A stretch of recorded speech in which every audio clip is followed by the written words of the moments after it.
मेरी बंदूक की गोली उस हर एक गद्दार को ढूंढ रही है। वो देश के चाहे किसी भी कोने में बैठे हो, एक ना एक दिन मेरे घर पे रहकर मेरे घर को गंदा करने की सारी कीमत वसूलूंगी। हिंदी है हम, वतन है हमारा हिंदुस्तान। मैं सिर्फ यही गुजारिश करना चाहती हूँ कि कुछ भी बनने से पहले आप अपने देश के बनिए, अपने देश के साथ ईमानदार बनिए। भारत माता की जय हिंद। जय हिंद। ओ शेरे पूरे गांव में मिठाई पिटवा दे। अरे गांव वाले का मुंह मीठा होना चाहिए। और प्रीत ने सिर्फ हमारे परिवार का नाम रोशन नहीं किया है, और बल्कि पूरे गांव का नाम रोशन किया। तू जा पुत्र। बापू जी डबल डबल खुशी। ओए जी तो कर रहा है, मैं भंगड़ा पा दूं। देखिए जी, एक ही कर रहे हो। ओए ना जी ना, हमारी पुत्र ने कोई ऐसा वैसा काम नहीं किया है। ऐसा काम किया है जो देश प्रेमियों ने अपने देश के लिए जान देकर किया है। खुशनसीब है हम कि हमारे घर में भगत सिंह जैसी बच्ची ने जन्म लिया है, जो देश की सेवा के लिए अपनी जान की बाजी लगा देती है। और सैल्यूट करो, मैं तो कहता हूं सैल्यूट। तू बधाई दे, तू बधाई दे अपनी कोख नू कि तूने ऐसी देशभक्त पैदा की है। ओ भाई बेबी, मैं तो खुश हूं। ओ नीत, और तू आजा, तू तो कितना पाले।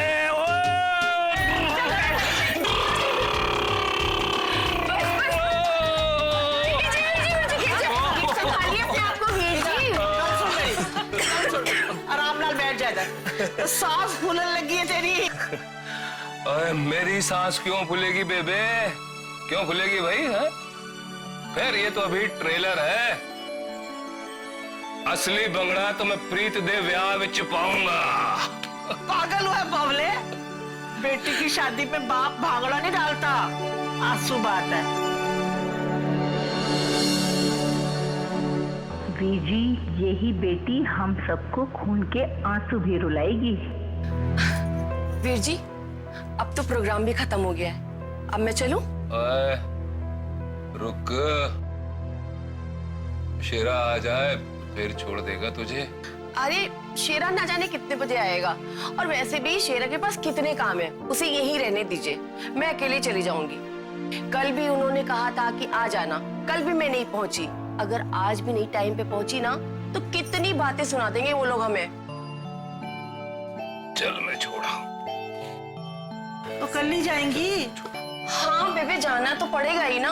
अभी दिन ही दिन में निकल जाऊंगी तो पहुंच जाऊंगी। ठीक है बेबे, ठीक है, उससे भी ख्याल रखना पड़ेगा। ओके परजाई जी। तुम सब लोग, तारा, मीनाक्षी, समझ गए ना, मेरी शादी पर आना। हाँ अर्जुन सर, प्लीज आप भी आइएगा। मैं शायद नहीं आ पाऊंगा।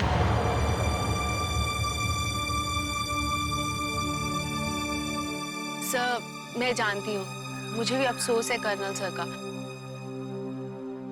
लेकिन आप प्लीज कोशिश कीजिएगा। मेरी फैमिली को मुझे अच्छा लगेगा। ओए, मुझे नहीं बुलाएगी? तुझे बुलाने की जरूरत है, कभी भी आ।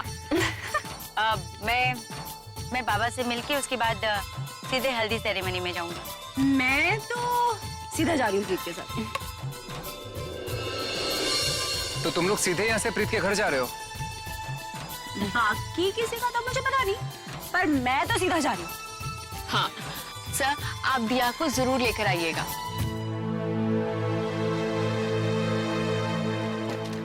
Congrats, bye. घर जाके जल्दी से रस्में शुरू करवा, हम तो नाचने के लिए बस तड़प रहे हैं। ये सैल्यूट मार मार के ना मेरी एड़ियां वाइब्रेट होने लग गई हैं। कोई बात नहीं, तुझे गानों पर भी वाइब्रेट करवा देंगे अब। अरे कुलजीत, उठा। दूल्हे राजा का फोन है, हमने तो लाउड स्पीकर पे सुने।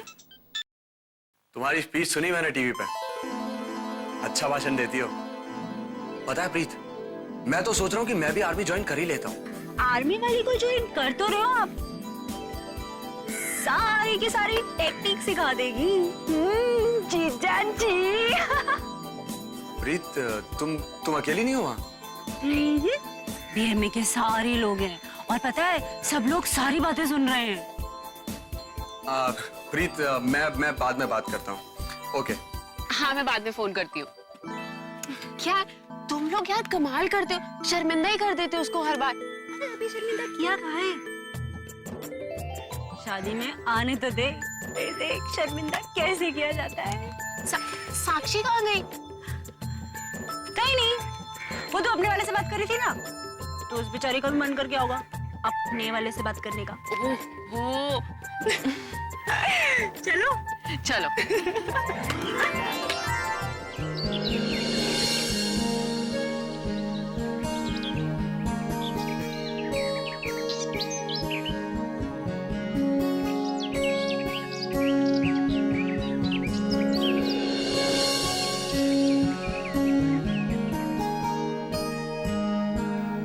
साक्षी, सर, कॉन्ग्रेट्स।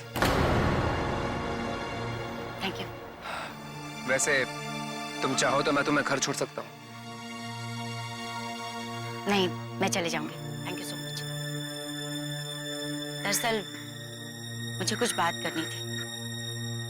मैं जानती हूँ दिया मुझसे नाराज है, शायद इसी वजह से बिल्कुल अजनबियों जैसे मिली।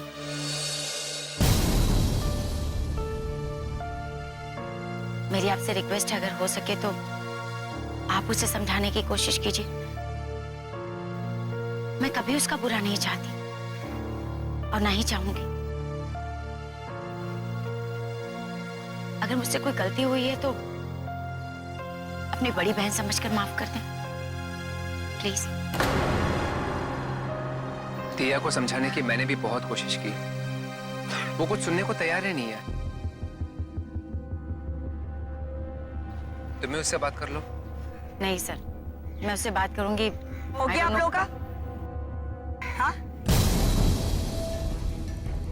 भाई, अगर आपकी लोगों से बातें बंद हो गई तो चले।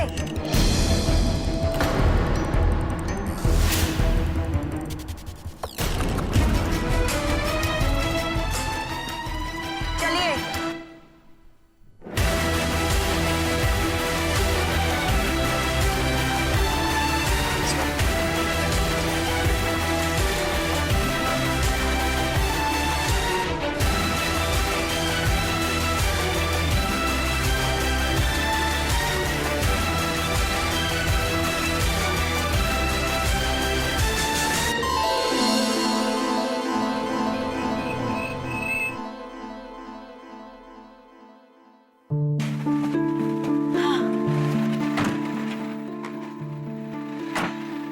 एक काम करो, मुझे लगता है तुम लोग निकल जाओ, मैं बाबा से मिलके ये दिखा के फिर आती हूँ, आराम से। यार साक्षी, तू भी अभी चलना हमारे साथ। तू ऐसा कर, अंकल जी से मिल ले और अपना सामान ले ले। चलना तू भी। हाँ यार, ये बात के चक्कर में क्यों पड़ती है?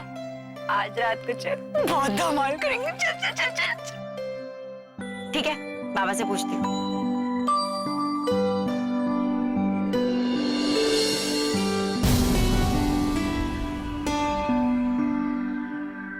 सॉरी, नहीं आ सकती। क्या हुआ? ताला लगा है घर पर। हाँ, लेकिन पापा जी तो घर पे ही थे ना। हाँ थे तो सही, बट अभी नहीं है। तो अब क्या, जब तक बाबा आ नहीं जाते मुझे यहाँ पर बैठकर इंतजार करना पड़ेगा। वैसे हम लोग भी नहीं रुकते तेरे साथ में, नहीं? ठीक है, करो फिर इंतजार। वैसे मैं एक बात बोलूं, मेरे ख्याल से तुम लोग निकल जाओ। पता नहीं बाबा को आने में कितना टाइम लगेगा, तब तक क्या करोगे यहाँ पर? अबे यार, चाबी वाबी नहीं है क्या तुम्हारे पास? मैडम, मुझे उसकी जरूरत नहीं पड़ती क्योंकि मैं घूमते नहीं रहती हूँ। ओके, तो तुम यहाँ अपने पापा का इंतजार करो और हम वहाँ पर तुम्हारा इंतजार करेंगे, राइट?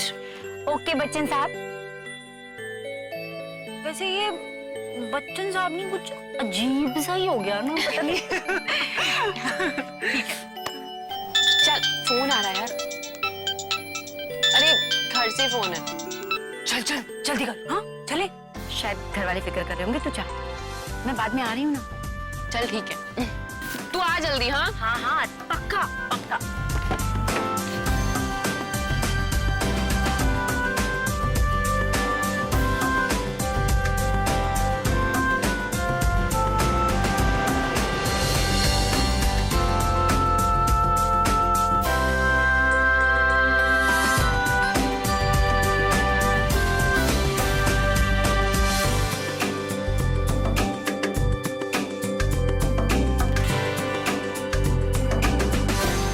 भाई बिट्टू मेरी गल सुन, पप्पू तो हो गया था फेल, इसलिए तेरे को बुलाया।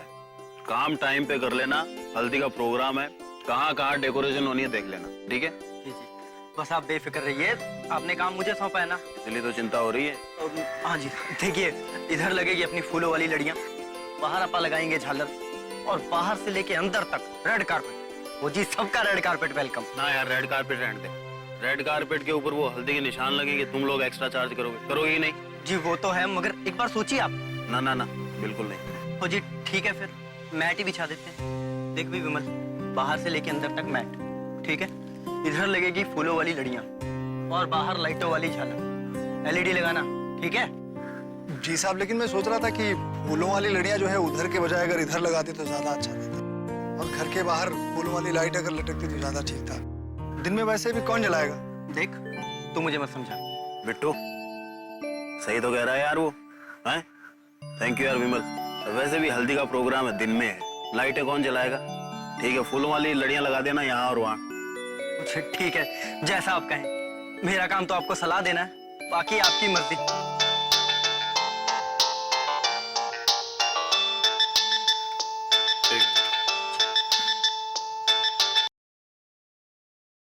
हाँ बोल। हाँ मालूम है चुनाव में वक्त है, लेकिन तैयारियां तो अभी से शुरू करनी होंगी। माल की डिलीवरी शनिवार तक हो जानी चाहिए। नहीं मैं कुछ नहीं सुनना चाहता। वीकेंड मतलब वीकेंड, कल समझ में आई? और हाँ, पैसों की चिंता मत करना, मैं कल शाम 4 बजे यहां से निकल रहा हूं, ठीक है? ठीक है, मैं संभाल लूँ। ठीक है साहब जी, मैं सामान ले आऊं? हाँ ले।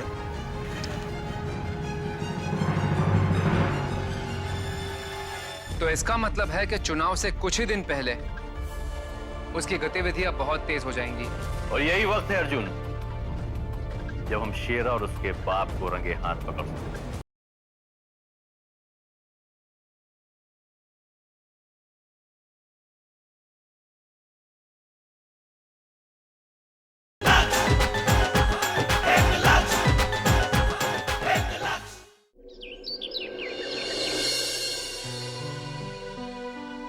जी आप कहीं जा रहे हो? हाँ, वो रमेश की बेटी के ससुराल वालों के गांव जा रहा हूँ। पर रमेश तो अभी तक आया नहीं। संदेशा भेजा था उसने, वो कहीं फंस गया है, तो मैं खुद ही हो आता हूँ। पर अब ये मत कहना कि हमें दूसरों के मामलों में पड़ने की क्या जरूरत है। देखो, मैंने वादा किया उससे, और वादे से मुकरना मेरी फितरत नहीं है। जी, पर आपको क्या लगता है कि उसके ससुराल वाले मान जाएंगे?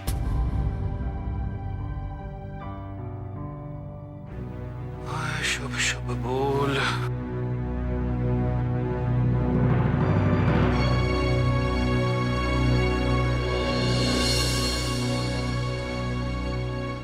जोगी ना, ऐसे ही अपना समय बर्बाद कर। बताओ, ऐसी लड़की को कौन स्वीकार करेगा जो उनके वंश को ही आगे ना बढ़ा सके?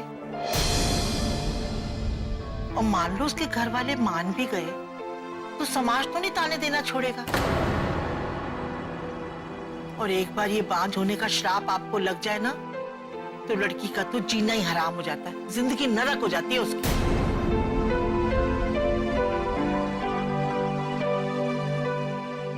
आप ठीक कहते हो बेबी, पर उन्होंने भी कुछ सोचकर ही फैसला किया होगा ना। क्या सोच के फैसला किया होगा उसने?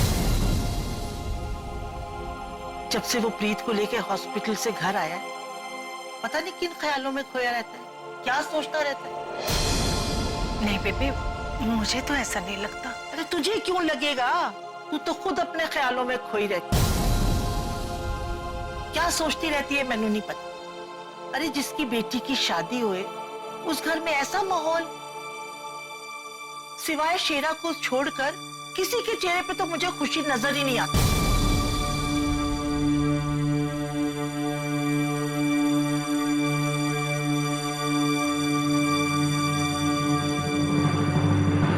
यही वो नाश्ता वाश्ता लग जाएगा। ठीक, थोड़ा आगे वो आजकल कुड़िया उड़िया नाचती नहीं है। हाँ जी, हाँ जी। वो वाला प्रोग्राम भी हो जाएगा थोड़ा सा। बन जाएगा जी, ईद की फ्लोर बन सही जाएगा। भी है। और वो गाने जो बताए थे मैंने, हाँ जी। वो सारे गाने भरवा देना। हो गया जी, वो ठीक है। हो गया। बापू जी आगे तुम निकलो। बापू जी, हाँ तुसी जा रहे हो?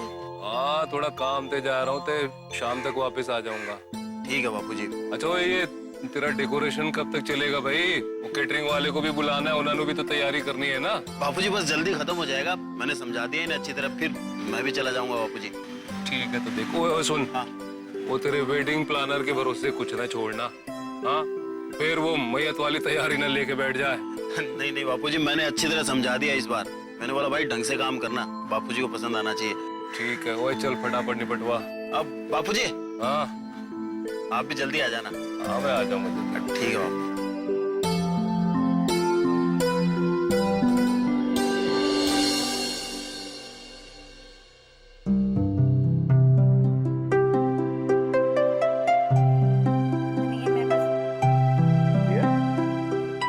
कहाँ गई थी?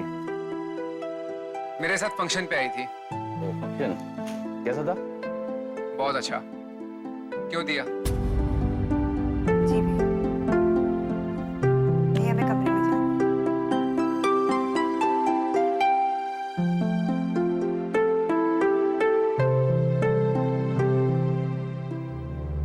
क्या बात है अर्जुन? इसका मुंह क्यों अभी तक बना है? वही मामा जी, एक की एक बात। और क्या? साक्षी और राम सिंह पर गुस्सा करके इसको कुछ हासिल होने वाला नहीं है। तो समझाता क्यों नहीं उसको? कितना समझाऊं उसे? अब कोई बच्ची थोड़ी ना है।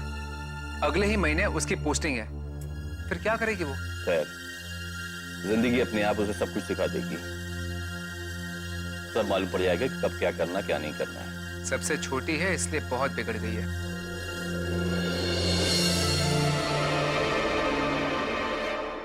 नमस्ते सर जी। आ जाओ। कौन है अर्जुन? मामा जी, मैंने आपसे कहा था ना, शेरा पे नजर रखने के लिए एक आदमी को रखा है। ये वही है, विमल। हाँ हाँ हाँ, विमल। क्या खबर लाया है? सर जी, शेरा फोन पर किसी से बात कर रहा था। इस हफ्ते में वो कोई डील करने वाला है, लेकिन किस बारे में बात कर रहा था वो मैं नहीं सुन पाया, क्योंकि वहां कोई आ गया और मुझे निकलना पड़ा। पूरी बात बताना। सर जी, पूरी बात ही बता रहा हूँ। वो फोन पर किसी से कुछ माल मंगवाने की बात कर रहा था। अरे उसके घर में शादी चल रही है, कुछ भी मंगवा रहा होगा। नहीं सर जी, गांव के चुनाव से ठीक पहले वो माल मंगवाने की बात कर रहा था। तो चुनाव का कोई सामान होगा, इसमें क्या है? कोई बड़ी बात नहीं है। नहीं अर्जुन नहीं, बारीकी को समझो। चुनाव के वक्त दो ही तरह के माल इधर उधर किए जाते हैं, या तो हथियार या फिर ब्लैक मनी, काला धन।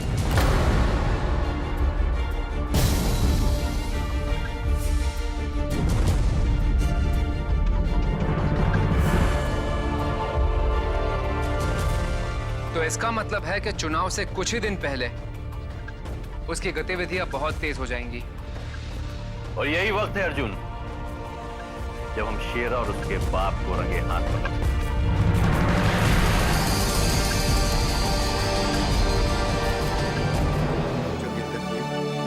मैं आपका बहुत सम्मान करता हूं, पर एक बांझ को अपने घर नहीं रख सकता जो वंश न बढ़ा सके, एक वारिस न दे सके। देखिए, मेरे घर में तो वो बोझ ही है ना। भगवान ना करे अगर आपकी बहू वंश ना बढ़ा सके तो क्या आप नहीं चाहेंगे कि शेरा की संतान हो?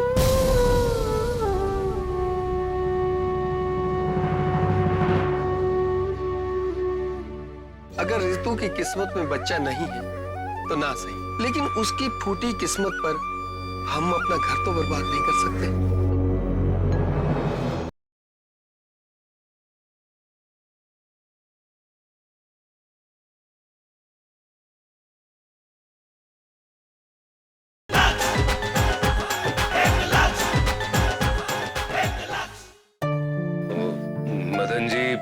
तरीके और भी हैं। भाई बच्चा गोद भी तो लिया जा सकता है। देखिए जोगिंदर जी, ये सब कहने की बातें हैं। अपना खून अपना होता है। अगर हम बच्चा गोद लेना चाहें तो कोई यूं ही तो अपना बच्चा उठा के देगा नहीं। और अगर अनाथ आश्रम से लेना चाहें तो क्या पता वो किसका गंदा खून है, बड़ा होकर क्या बनेगा। भाई अच्छा या बुरा होना तो बच्चे की परवरिश पर निर्भर करता है। अगर आप बच्चे को अच्छे संस्कार देंगे तो बच्चा अच्छा ही होगा। ये सब बातें किताबों में अच्छी लगती हैं। अगर रितु की किस्मत में बच्चा नहीं है तो ना सही, लेकिन उसकी फूटी किस्मत पर हम अपना घर तो बर्बाद नहीं कर सकते।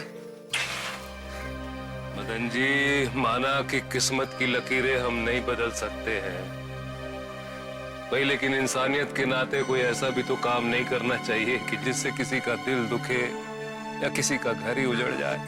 जोगिंदर जी, हम बुरे लोग नहीं हैं। रितु हमारी बहू है। आप उससे बुलाकर पूछ लीजिए अगर उसे हमारे खिलाफ कोई शिकायत हो तो। मगर हम क्या करें, मजबूर हैं। हमारे पास और कोई रास्ता ही नहीं है। रास्ते तो बनाए जा सकते हैं।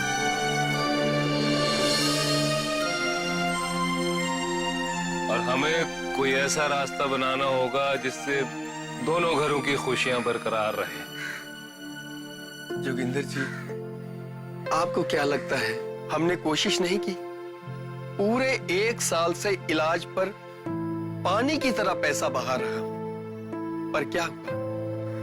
कुछ भी नहीं। देखिए, अब हमारे बूते की बात नहीं रही कि हम इलाज पर और पैसा खर्च कर सके।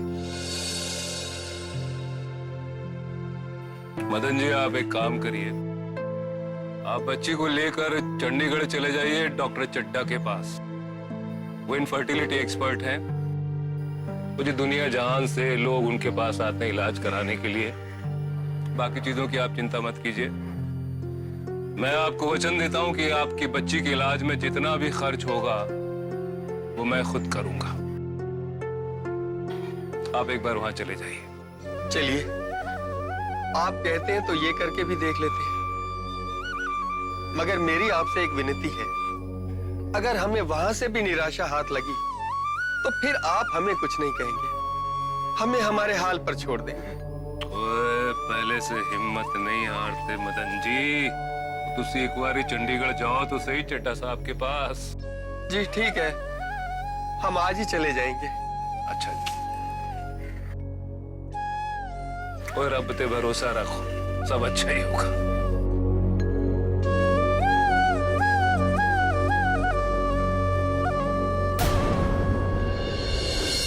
वो मेरी बेस्ट फ्रेंड है और आज उसका संगीत है। फिर आप चाहे या ना चाहे, मुझे कोई नहीं रोक सकता जाने से। मैं तो जाऊंगी।